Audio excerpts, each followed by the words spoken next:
Il était une fois, dans un village africain éloigné, deux sœurs nommées Amina et Safiya. Amina, l'aînée, était connue pour sa beauté éclatante et son esprit vif.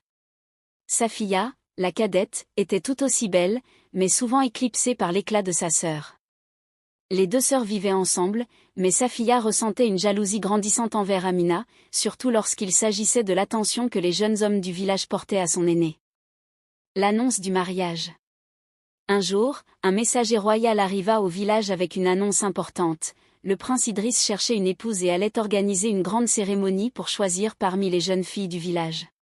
Cette nouvelle enflamma les cœurs de toutes les jeunes femmes du village, mais surtout celui de Safiya, qui voyait là une chance de surpasser enfin sa sœur.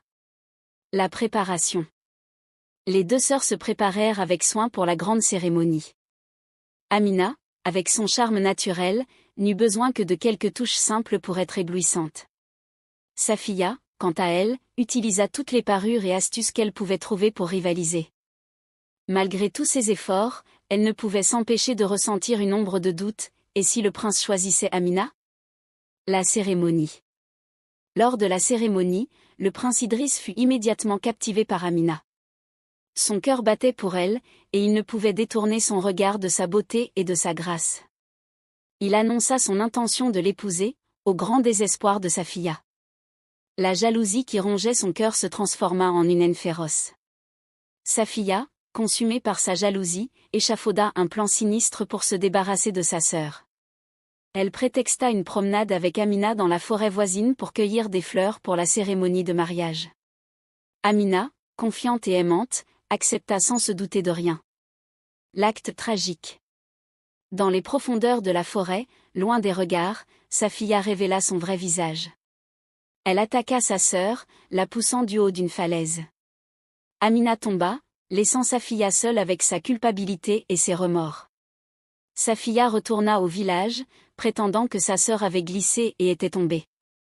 Le village entier pleura la perte d'Amina, et Safiya, bien que rongée par la culpabilité, fut choisie par le prince par défaut.